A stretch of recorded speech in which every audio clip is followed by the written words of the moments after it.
Everyone, this is how to replace the 2011, 2012, 2013 Jetta Sportwagen speakers in the rear doors. You can watch my other video on how to get this door panel off. First thing we want to do is detach the speakers. You're going to pop this off, or you can cut the wires. It doesn't really matter because you're going to need to cut the wires anyway. And then we're going to want to drill out these rivets. There's 4 of them. When you drill them out, don't drill them too big because you don't want the hole too big when you go put your bracket back on. You need it kind of tight. So at 3/16 should be more than enough size to get those out. In fact, you probably could do it a hair smaller.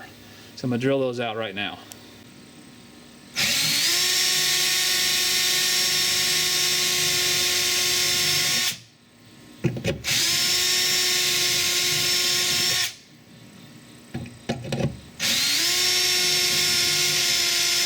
That one's loose. Now we'll do 3 more. Alright, now you see I've got the speaker out. I've got all the rivets out of the holes. You want to completely get them out of the holes, otherwise they'll get in your way later. Now some time to do some wire management. So what we're going to do is we're going to cut out this wire right here. We don't need it anymore because it's for the tweeter, which we're going to run a new wire for. So you're going to cut back some of this foam very carefully and just remove that wire. I'm installing Polk 6500s or DXIs or DB 6501s. They're all the same. They come with the crossover right here. So we're also going to work on mounting this crossover and getting some wiring done. Crossover I'm going to put right around here. Not much room for it, so it's kind of difficult, but it does work. I'm going to use some Velcro to attach it and then a metal screw to hold it down tight. So let's get to work. Alright, I've got the wires cut back, the tweeter wire removed. I'm just down to the main feed. I've Velcroed this on there, but you can take it off really easily to move it around. So right now I'm going to line it where I want it to be. And I'm going to take my drill and I'm going to mark approximately where I want my hole to be.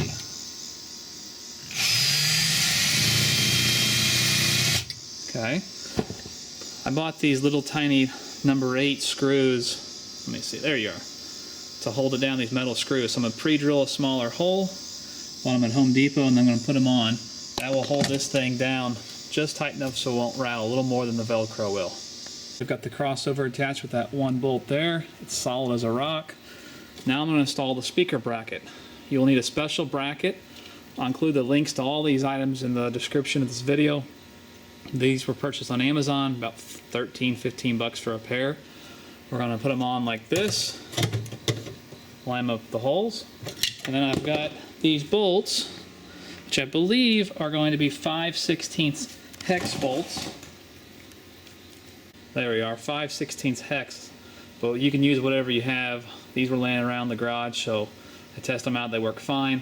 I also put a little piece of Dynamat over them when we're done, just to make sure they don't rattle off. So now we're going to bolt this thing down. Alright, we've got the bracket in, bolted in. Now would probably be a good time to start with our wire management and getting the tweeter removed. The tweeter, I have not figured out a good way to do it, other than there's certain little rivets. I very carefully drill them off, and then the tweeter will come out. And I couldn't figure out a good way to attach the new tweeter, so I've hot glued it along with Dynamat. It seems to be working, and I'll show you the steps for that in a second. Okay, the old tweeter is out. Now you want to make sure on these 3 little rivets that you pull out all that little junk so it's flush. It'll make the new tweeter installation a lot easier. I'm going to clean it up right now. Okay, you can see I've got the Polk Audio tweeter stripped down to the very bare bones stuff. No brackets, nothing. I'm going to place it over the existing hole, line it up, and then apply a very, very generous amount of hot glue until everything is sturdy as it gets. I'm holding it on until some of the first glue dries. Once it dries, I'm going to go back around it, all the way around it with heavy coat. You're going to use 2+ sticks of glue just to get this thing on tight. Alright, while we let that glue set, probably can go ahead and install our speaker right here. So again, I've removed everything off the speaker except for just the speaker. I've ran my wire through the opening there, so it's ready to go. I'll attach the wire, and then I'm going to screw the speaker down with these 4 black screws that came with it to these brackets right here. Alright, I've got everything tentatively wired together into the crossover and then to the speakers.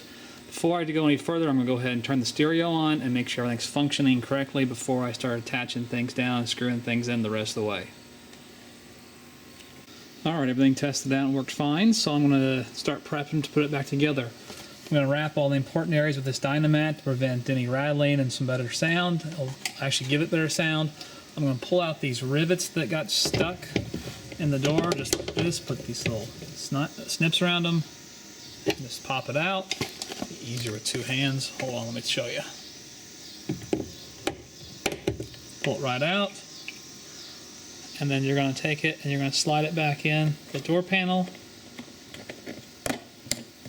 That way it's ready to pop back in. Make sure you do that because a lot of them will pull out, but then you'll have a few left behind.